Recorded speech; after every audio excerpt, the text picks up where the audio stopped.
Welcome. Namaste. Welcome to your basic yoga posture of the week. My name is Jessie, aka Moonchild Yoga, and over the next several weeks, I will be breaking down basic yoga postures just to give you some information on them, some benefits, and how to get into them. So without further ado, let's get started. This week's pose is Adho Mukha Svanasana, or downward facing dog. So this is a very foundational yoga posture. Some of the benefits of this posture is it strengthens the arms. It helps to lengthen the spine. It can also be a hip opening posture, and it can also help to lengthen and extend the hamstrings. So to come into this posture, you're going to come onto your mat and you're going to bring your hands to the earth towards the top of the mat, and you're going to step your feet back towards the back of the mat. So you're kind of in the center of the mat. And you basically look like an upside down triangle.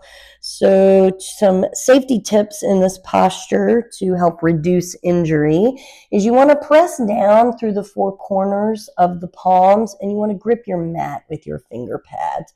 So the four corners of the palms are the inner and outer portions where your fingers meet your palm, and then the inner and outer portions where your thumb is, and then on the opposite side, right above your wrists. And so when you press down through those areas and you grip your mat with your finger pads, that helps to reduce the stress and the strain on your wrists. And you bring the tops of the shoulder heads down and away from the ears, so that helps to strengthen your shoulder girdle. Your feet may be flat to the earth. If you walk your feet closer to your hands in a shorter stance, sometimes it's a little bit easier to keep the soles of the feet on the earth. You do not have to have your feet flat on the earth. Your heels can be slightly raised. And so once you get into the posture to the best of your ability, close your eyes down and just begin to breathe here. And so just breathing in to what you feel in this strong foundational posture. Soft bend in the knees. Keep the hips slightly raised. And then just notice what you feel in this grounding foundational yoga posture. A modification for your downward facing dog is by using blocks. So you can use blocks, yoga blocks, under your hands or your feet. This can help you take up space in between the earth and your hands or feet, whichever you're having a hard time reaching down through. And so you're going to take your blocks. I like to use cork blocks. Cork blocks are heavier, and for me, they're a little more sturdy. But you can also use foam blocks. So the foam blocks are a little softer and a little lighter. I'm going to demonstrate with the cork blocks, and how I like to use the blocks in this posture is I like to have them on their lowest setting. So the long flat side is going to be on the earth, and I simply am going to place them where my hands are going to go in this posture. You can also have them up on their second setting and kind of place your hands off to the sides. I personally, in my body, find that puts a little bit too much stress on my wrists. So that is also something to be mindful of. And so having the blocks on whichever setting that you would like to use, you're going to press your hands into the blocks, and then you're going to step your feet back towards the back of the mat, just as you would in the traditional downward facing dog. And once again, draw the tops of the shoulder heads down and away from the ears. And for me, when I use the blocks, I can actually press my heels into the earth because there's space with the blocks in between the earth and my hands. And so that is how you would come into downward facing dog with blocks under your hands. And you can also place the blocks under your feet. So you would typically have them on the second setting there, and you would bring your hands to the earth for your traditional downward facing dog, and then you would bring your heels to rest on the blocks. So if you have a lot of problems with having your heels down to the earth, you can always use the blocks or even a rolled up blanket underneath of your feet.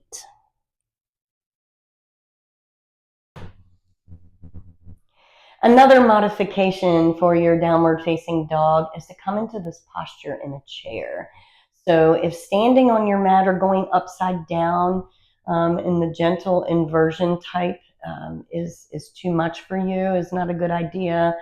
Perhaps you have vertigo or high blood pressure.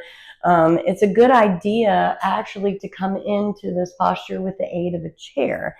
So I like to, if I'm doing this posture in a chair in my body, I like to kind of sit towards the edge because I feel like I can get more out of the posture this way. And you're going to bring your heels forward. And so your legs are straight out from the chair. Rise your arms up overhead and then just lean forward as far as you possibly can, pressing into the balls of your hands.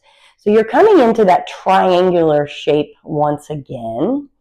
And if sitting on the edge of the chair does not feel sturdy for you, you can always back up a little bit if you need the support of the chair and come into the posture that way. And then once you get into the posture here in your chair, close your eyes and just breathe into what you feel here.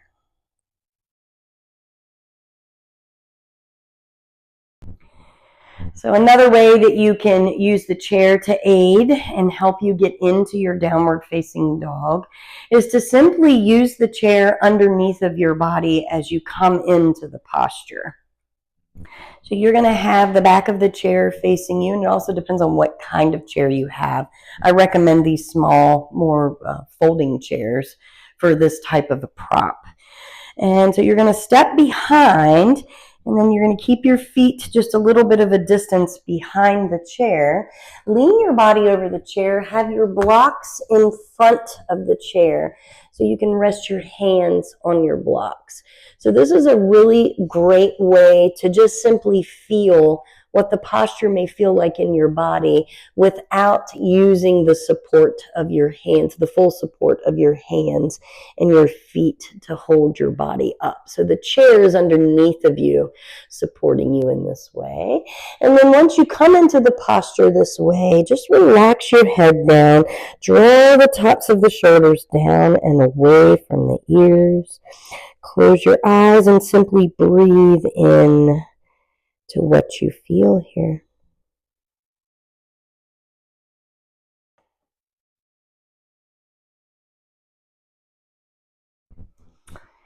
Thank you so much for joining our basic yoga posture of the week. Stay tuned next week. We will come into a pose called triangle pose or trikonasana.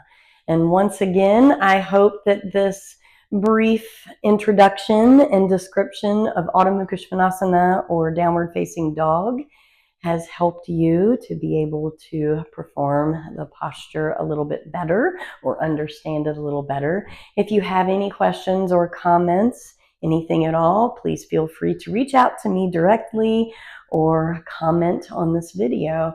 If you like this content, please hit the subscribe button. Thank you so much and have a lovely day. Namaste.